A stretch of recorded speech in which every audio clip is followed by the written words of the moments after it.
Welcome back to episode 37. Oh, I can't believe we've done 37 episodes. That's awesome. So, episode 37 of the No Reservations podcast. And this one I'm calling Festival Talk. Although the real title I was given to use is Festival Feasts Catering to Event Crowds. We're going to learn how to attract and serve festival goers, from pop-up concepts to targeted marketing strategies for seasonal or pop-up events. But here's what we're really going to talk about. It's very similar to that, is when you do these type of events. So it could be a festival, that'd be fun and awesome. These could be the type of events you do where every restaurant shows up and has a table. Maybe it's a best of type of event.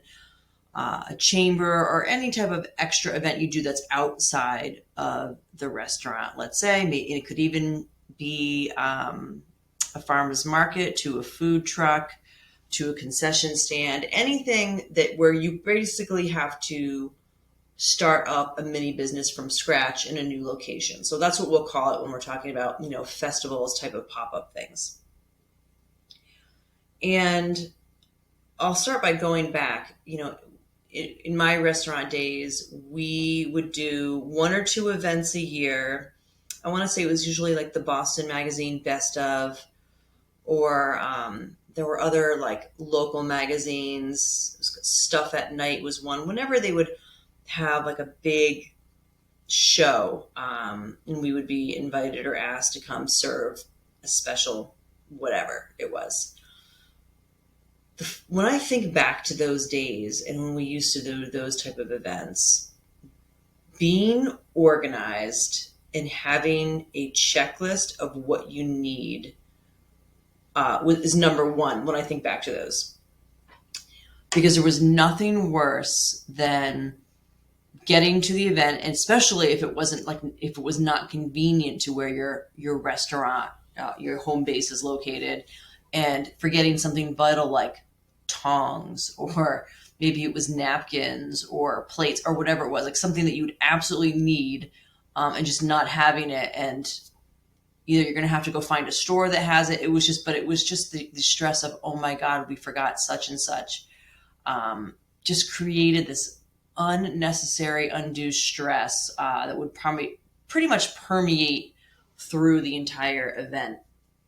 So number one is, if you're new to doing a type of pop-up style event, what I would do is pretty much like a visualization of it. Sit down, close your eyes, and think about what it is that you've decide to serve, what you need, whether it's chafing dishes or one of those, plug-in, I can't think of the name right now, those like a hot plate type thing, whatever it is. So you start there.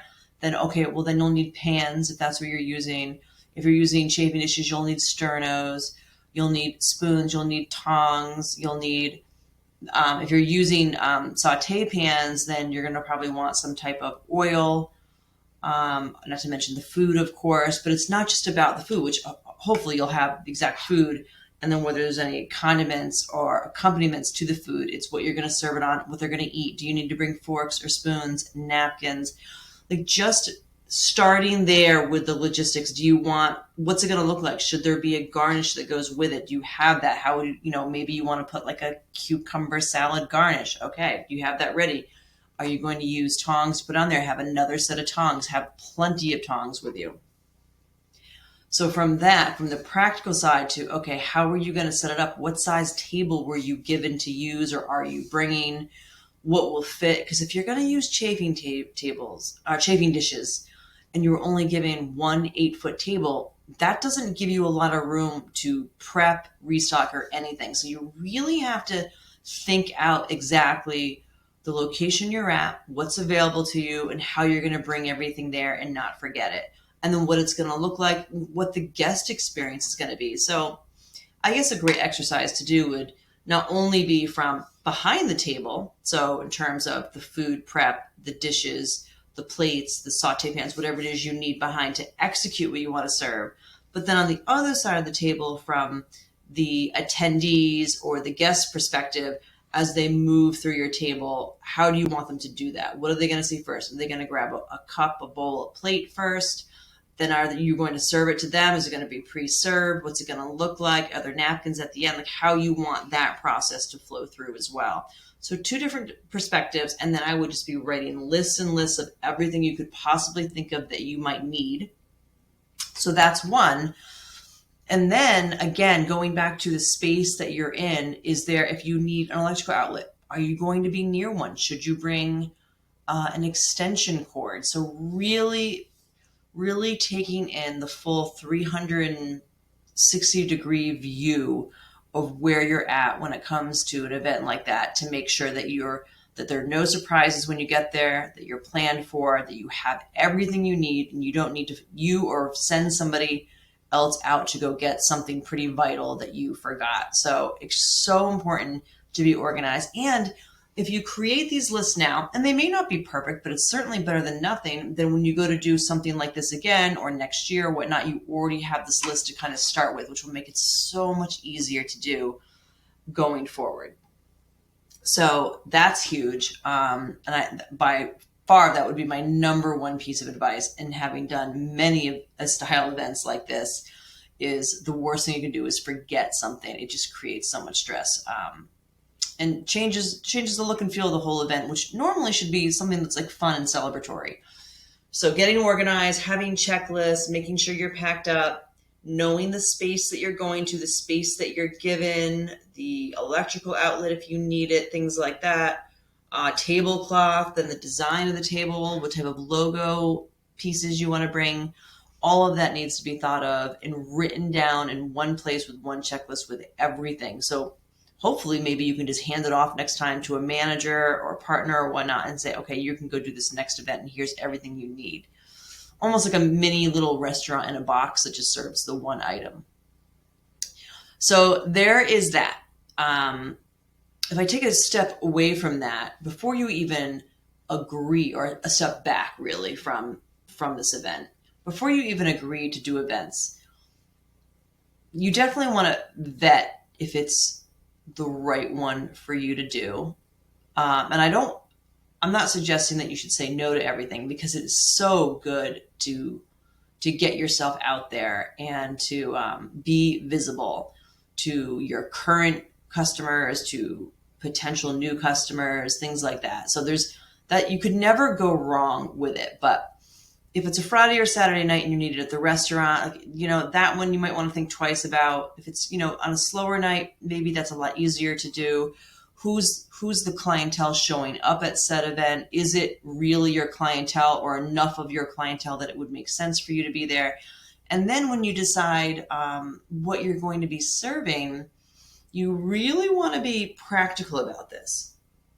I know that years ago when we were doing these things, we'd have a little bit of a struggle with our chef, who really wanted to come up with something kind of fancy, probably a little bit more intense when it comes to the plating and execution of, and we would often have to talk him off the ledge. Like, dude, we have a 6-foot table to use. Like, how are you you can't do it this way. And he finally got on board when I think one year or one event, we let him kind of go nuts with this, like, I forget what it was. I don't know if it was ceviche, but it was something that it just took too much time to execute. And then we'd have a line and people didn't want to wait. They'd just go to the next table, and then it defeated the entire purpose of the visibility of being there. So I want to say after we kind of went through the struggle bus on that one, the next thing we did, which was amazing, I want to say it was a short rib something.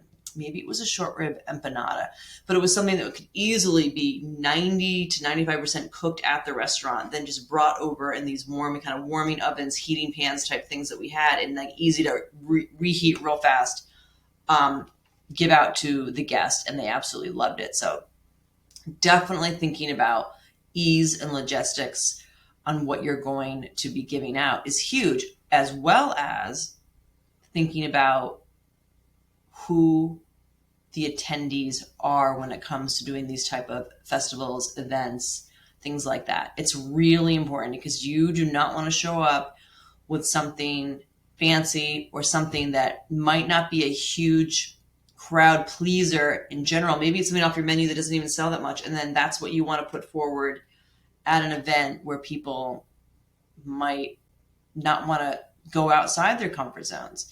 And you probably know this because if you've ever been an attendee at any of these type of events, the things that sell at the fast are the simplest ones, the pigs in the blanket, the mini burgers, like things people can easily identify. Those are the things that go super quick.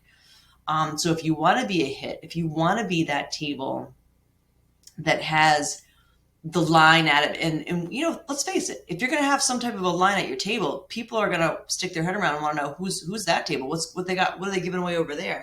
You want that type of attention when you go to something like that. So, and it doesn't mean you have to do something super fancy, super unique, not trying to impress anyone necessarily by doing some like filleted trout or something that probably wouldn't even sell. So you don't, not even sell, like giveaway. So really think hard and be creative. I don't know, for some reason right now, the first thing that's coming to mind is bottled water. So just stay with me here. I'm not suggesting that you do this, but if you are invited to some type of maybe outdoor event, let's say, and you happen to know that it's going to be a heat wave, or the chances are it's going to be super hot at this place that you were invited to attend, and it's going to be super hot. There's not a lot of shade. People have to be walking around. Okay, what do they want? Well, they're probably going to be dying of thirst. So maybe instead of doing something, a hot food type thing, maybe you come up with a really cool idea on a lemonade stand with doing different flavored lemonades. Or if you really have to do food because that's what you were asked to do, then maybe you somehow get the mini bottles of water with your logo on them. Just think about, it's really important to stay into the shoes of the attendees, the guests who you think might be there, and what they might be thrilled to have. Maybe you just make it fun and do cotton candy or popcorn.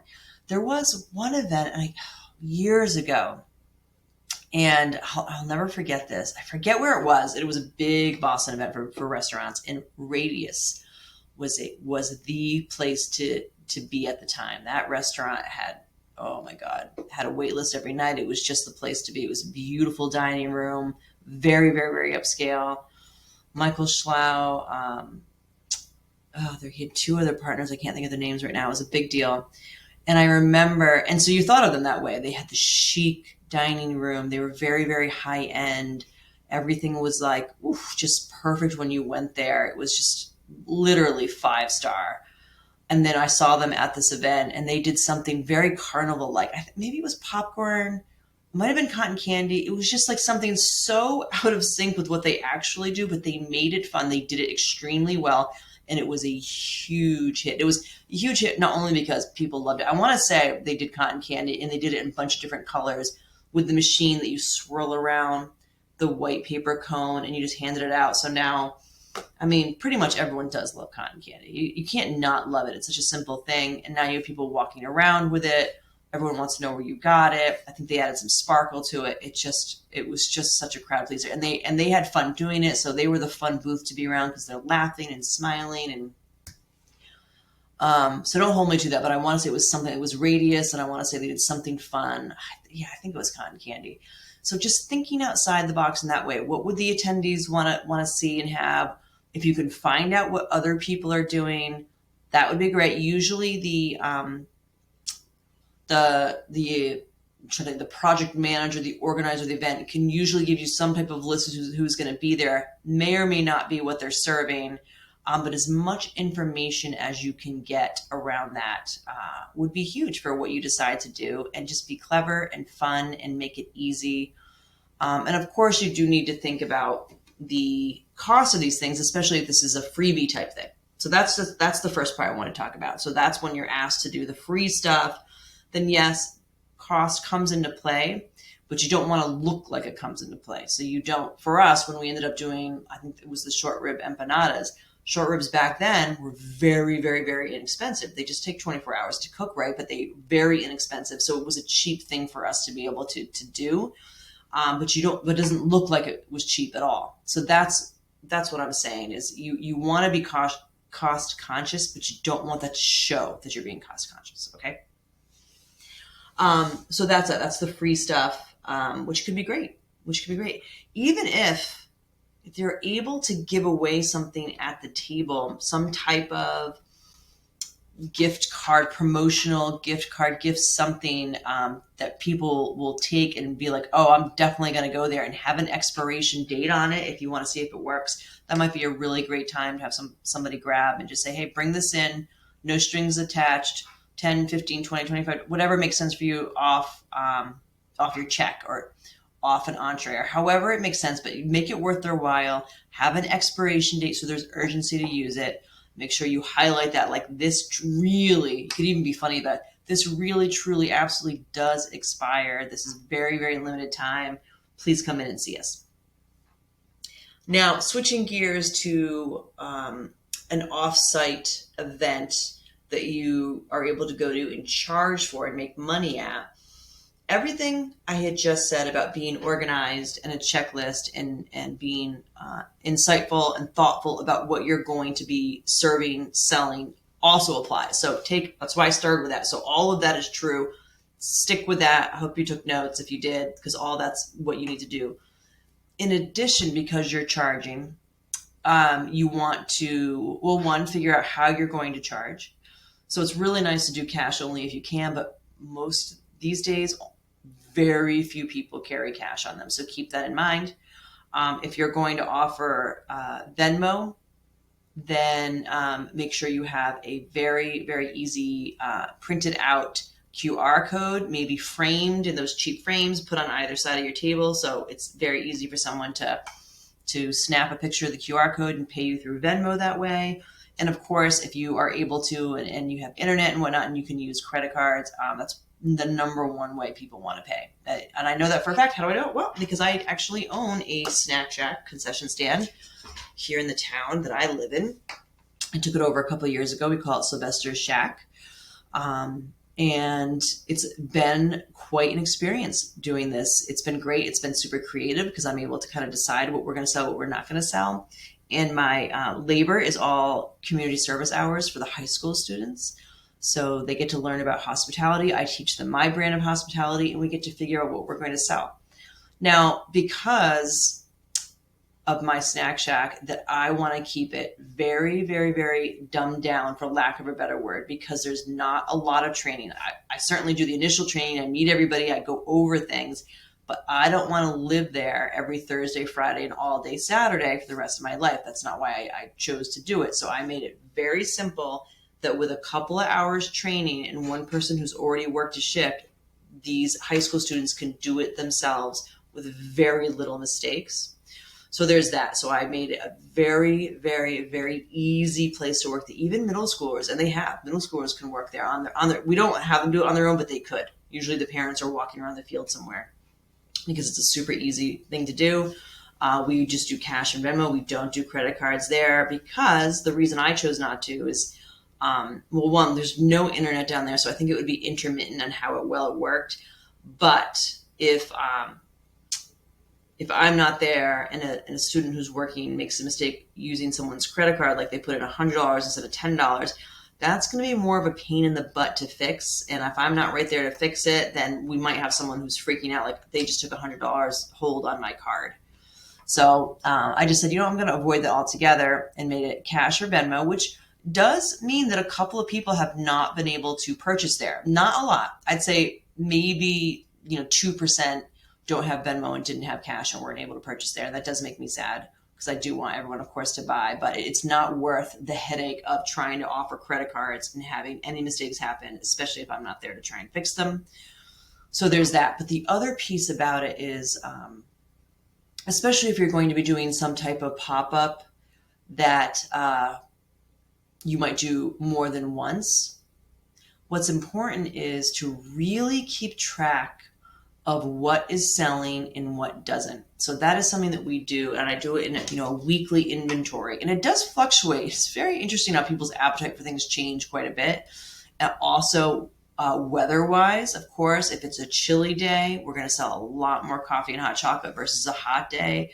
That seems pretty obvious, but just being weather conscious of what's selling, and then what seems to sell the most, and then go down that road. So, for example, at our snack shack, which is at the kindergarten through eighth grade athletic fields, so young kids, for whatever reason, Skittles and Push Pops are the number one sellers. We sell out of them every single weekend. It's amazing. So now I go in, I buy that in major bulk. I buy different flavors of that. I know, so it's Skittles, it's these Push Pops. I can barely keep them in stock, but now I'm just buying them by the truckload. So I have those, and then Airhead's another one. Like all these things that are terrible for you, but this is what the kids love to have. They're fun, they're colorful. And now I know, and then I keep my pricing consistent, but I make sure when I'm buying it, I know what I'm buying it for, because that changes a lot to make sure that I'm still making money off that, because all the proceeds that we make do go to senior scholarships for students going into business. So it's just really paying attention to what sells for us. Gatorade, blue Gatorades, number one seller by far. So I know when I'm ordering, I'm buying 4 blue Gatorades to every 1 red, orange, or yellow Gatorade.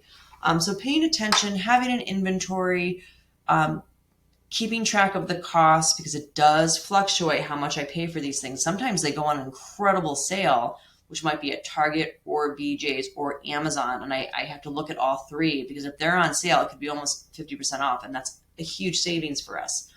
So if you're doing something that's on a regular basis, do that. Make sure you have a spreadsheet of some kind with the pricing in it from the different vendors, and then recheck it every week, and then opt in to their newsletters and their marketing emails that go out, because if there is a sale coming up on something that you want to sell, you want to take advantage of that, because that could mean hundreds of dollars, if not thousands, in savings on buying the things that sell the most. So that's it. I'm just over the 21-minute mark, and I like to wrap up around this time, but I guess the name of the game here is when you're doing anything that's kind of an off-site pop-up type event, that you want to be super organized. You want to have a detailed checklist. Don't think, oh, I'll remember that. Oh, I'll remember that, because chances are you won't, or somebody else won't. So checklist, organized, look at it from your perspective as the restaurant, as the caterer, and also turn around and look at it from the guest perspective. Look for the opportunities to be able to promote whatever it is you want to promote more. If you want to promote your catering more, then maybe have something, some promotion for your catering services. If you want to promote your online more, maybe you promote your family meal style online dishes. If you just want to promote people coming in and dining in more, promote that. So look for the opportunities to promote and how you can get that across when you're there. And then, of course, you want to play with what the attendees, who they are, what they might be looking for, what will make them smile and want more of at this event, and then serve them that. And that's a wrap for episode 37. As always, thank you so much for listening. Please, please, please like this episode. If you can, share it, whatever you can do. And if you ever have any questions at all, please don't hesitate to reach out. We can be reached at our website, sparkbusinessconsulting.com, or you can go to kaseyanton.com, and through our contact pages, you can email us, and we will get right back to you with whatever your questions are. Thanks so much again. Have a great day.